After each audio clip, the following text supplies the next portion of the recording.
আফিল্লাহি শাক্কুন ফাতিরাস সামাওয়াতি ওয়াল আরদ, নবীরা তাদের জাতির কাছে বলেছিল তোমরা সেই আল্লাহ।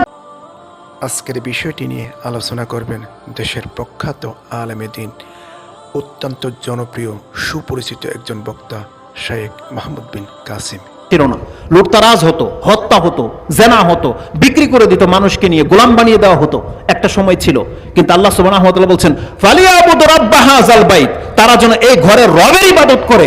আল্লাযিনা আতামাহুম মিন জুইন ওয়া আমানাহুম মিন খাউফ, যেই আল্লাহ তাকে খিদার পরে রিজিক দিয়েছেন এবং ভয়ের পরিবর্তে নিরাপত্তা দিয়েছেন, সেই রবের জন্য তারা ইবাদত করে। সেই নিরাপত্তা কে দিয়েছে আমাদেরকে? আল্লাহ সুবহানাহু ওয়া তাআলা দিয়েছে। এই পৃথিবীতে যদি আমরা তাওহীদকে প্রতিষ্ঠিত করতে পারি, আল্লাহ আমাদের মধ্যে নিরাপত্তা বজায় রাখবেন, নিরাপত্তা ছিনিয়ে নেবেন না। আপনি জানেন না যে মানুষের নিরাপত্তা কত বড় সম্পদ, কত বড় মূল্যবান সম্পদ, এটা আপনি জানেন না। বহু জাতির কাছ থেকে আল্লাহ নিরাপত্তা ছিনিয়ে নিয়েছে।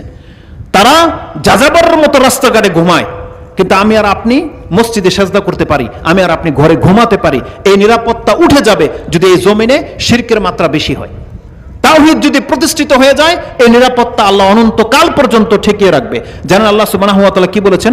কোরআনের একটা চমৎকার আয়াত, যেটা আমি পরে হয়তো বলতাম কিন্তু এখন স্মরণ হয়ে গেছে, বলে দিই। সূরা ইব্রাহিম 14 নম্বর সূরার 10 নম্বর আয়াতে আল্লাহ বলতেছেন কালাত রুসুলুহুম আফিল্লাহি শাক্কুন ফাতিরাস সামাওয়াতি ওয়াল আরদ, নবীরা তাদের জাতির কাছে বলেছিল তোমরা সেই আল্লাহকে অবিশ্বাস করো, সেই আল্লাহ সম্পর্কে তোমাদের সন্দিহান, যিনি আকাশ এবং জমিনকে সৃষ্টি করেছেন।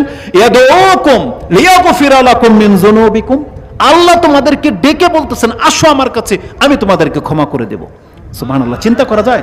ইয়াদউকুম লিয়াগফিরা লাকুম মিন যুনুবিকুম, সেই আল্লাহ আমাদেরকে পাঠিয়েছেন এই জমিনে, যে আল্লাহ তোমাদেরকে বলতেছেন আসো আমার কাছে ক্ষমা চাও, আমি আল্লাহ তোমাদের সমস্ত পাপকে ক্ষমা করে দেব। এবং তোমাদেরকে আমরা একটা নির্দিষ্ট টাইম পর্যন্ত এই জমিনের মধ্যে নিয়ামত ভোগ করার জন্য ছেড়ে দেব। তাহলে আল্লাহ সুবহানাহু ওয়া তাআলা হচ্ছেন সেই সত্তা যিনি আমাদেরকে এই তাওহীদের ভিত্তিতে নিয়ামত দান করেছেন। তাহলে মুসলিম হওয়া মানে কি জানেন?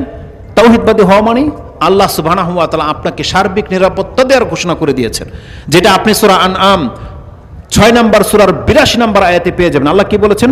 আল্লাযীনা আমানু ওয়া লাম ইয়ালবিসু ঈমানাহুম বিযুলমিন উলাইকা লাহুমুল আমনু ওয়া হুম মুহতাদুন। আল্লাহ বলেছেন যাকে আমি ঈমান দিয়ে দিয়েছি, এই ঈমানটাকে সেই ব্যক্তি যদি শিরক দিয়ে জুলুম করে নষ্ট না করে দেয়, আল্লাহ বলেছেন ওকে আমি সার্বিক নিরাপত্তা দিয়ে দিব।